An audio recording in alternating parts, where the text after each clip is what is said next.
ආයුබෝවන් කියලා පිළිගන්නවා cuococonammaත් සමගින් ලෝවට දසත විසිරී සිටින අපගේ සියලුම ශ්‍රී ලාංකික යාළු ඉහළියන් සියලුම දෙනාව.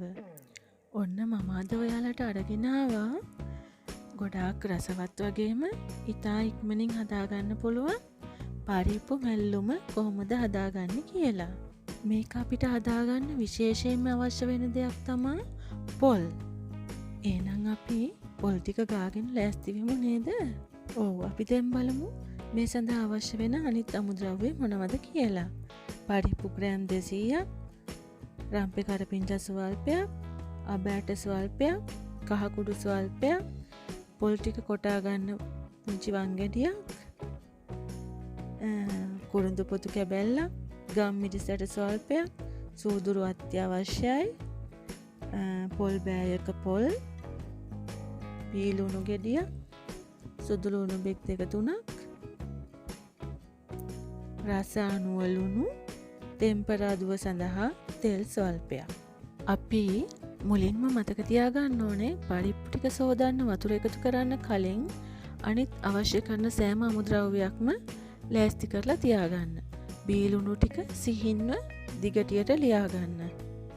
සුදු ලුණු ටික කොටලා හෝ ගලේ අඹරලා ගන්න නිසා ලොකු කෑලි කපලා වංගෙඩියට හෝ මිරිස් ගලට දාලා තලා ගන්න. ඊට පස්සේ ඒකට ගම් මිරිසට ටිකත් එකතු කරලා කොටා ගන්න. මේ ටික සිහින්ව තලා ගත්තට පස්සේ ඔයාලා ගත්ත සූදුරු වලින් භාගයක් මේ සුදු ලුණු මිශ්‍රයට එකතු කරගන්න. ඒ වගේම අබෑට වලිනුත් භාගයක් මේ සුදු ලුණු මිශ්‍රණයටම එකතු කරගන්න. මේ සියල්ලම හොඳින් තලා ගන්න. එහෙමත් නැත්නම් ගලේ අඹර ගන්න. ඊටත් පස්සේ ඔයාලා කපාගත්ත බීලුණු වලින් පුංචි ප්‍රමාණයක් ගෙඩියෙන් කාලක් විතර මේ මිශ්‍රණයට එකතු කරන්න. ඊට පස්සේ ඒකත් හොඳට තලා ගන්න. දැන් අපි අපේ මේ ලුණු මිශ්‍රණය ලස්සන කරගමු. කහ ටිකක් උඩින් එහා ගන්න. කහ ගත්ත ප්‍රමාණයෙන් භාගයකට චුට්ටක් වැඩි වෙන්න මේකට දාගන්න. චූට්ටක් ඉතුරු කරගන්න. දැන් ඔන්න අපි අපේ පොල් ටික මේකට එකතු කරගන්නයි හදන්නේ. විදේශ රටවල ඉන්න මගේ යහළුවෝ එළියන්ට ෆ්‍රෙෂ් පොල් හොයාගන්න නැතිනම් ඩෙසිකේට් පොල් එක උනත් ගන්න පුළුවන්. ඒ පොල් ටිකට උණු වතුර ටිකක් දාලා මල් වගේ හදාගන්න. ඊට පස්සේ ෆ්‍රෙෂ් පොල් වගේ තමා. දැන් මේකට ලුණු ටිකකුත් හොඳට එකතු කරන්න. දැන් මේ සියල්ලම නැවත වතාවක් හොඳින් තලලා හොඳට කවලම් කරගන්න. අපි කොටාගත්ත පොල් ටික භාජනයකට දාගමු. දැන් සූදානම් කරගන්න ඕන සියල්ල සූදානම් කරගෙන ඉවරයි. දැන් අපි උයන්න පටන් ගමු. පරිප්පු ටිකට වතුර චූට්ටක් දාලා මේ වගේ හොඳට අතුල්ලන්න. එතකොට පෙන ඇවිල්ලා හොඳට පරිප්පු ටික පිරිසුදු වෙනවා. දැන් වතුර දාලා දෙපාරක් විතර සෝදලා ගන්න. ඔන්න දැන් තමයි පරිප්පු මෙල්ලුම හදාගන්නකොට ගොඩාක්ම වැදගත්ම දේ. මොකද්ද දන්නවද? පරිප්පු ටික බෙරි නොකර අපි තම්බ ගන්න ඕනේ. බෙරි වුණොත් පරිප්පු මෙල්ලුම ලස්සන වෙන්නේ නැහැ.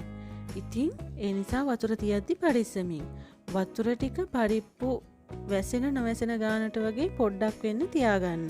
දැන් මේකට කලින් ඉතුරු කරගත්ත කහ ටිකත් එකතු කරගන්න. හැබැයි දැන් පරිප්පු එක ළඟ ඉඳගෙන පරිප්පු ටික තඹ ගන්න ඕනේ. ඇට හිටින විදිහට. ලුණු ටිකකුත් අවශ්‍ය ප්‍රමාණයට රස අණුව දාලා හොඳින් කවලම් කරගන්න. මේ පරිප්පු ටික බෙරි වෙන්න නම් දෙන්න එපා. පරිප්පු ව්‍යංජනයක් විදිහට නෙවෙයි මෙල්ලුමක් විදිහට හදන නිසා අනිවාර්යයෙන්ම පරිප්පු ටික බෙරි නොකර ඇට ගතියට තියාගන්න ඕනේ. ඔන්න දැන් අපි අපේ පරිප්පු ටිකත් තඹගෙන අවසන්. ඉතින් අපි අපේ තෙම්පරාදුව සඳහා සූදානම් වෙමු. වළඳකට තෙල් ටිකක් දාලා රත් වෙන්න අරින්න. තෙල් ටික හොඳටම රත් වුණාට පස්සේ ඒකට කලින් ඉතුරු කරගත්ත අබෑට ටික මුලින්ම එකතු කරගන්න. ඊටත් පස්සේ කලින් ඉතුරු වුණු අනෙක් සූදුරු ඇට ටිකත් ඒ තෙලටම මිශ්‍ර කර ගන්න. දැන් කුරුදු කැබැල්ලත් අපිට එකතු කරගන්න පුළුවන්.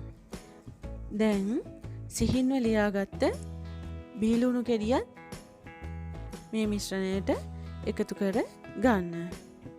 හොඳින් කවලම් කරලා බැදෙන්න හරින්න. දැන් රම්පේ කරපිංචා ටිකත් පිළිවෙලින් මේකටම එකතු කරගමු.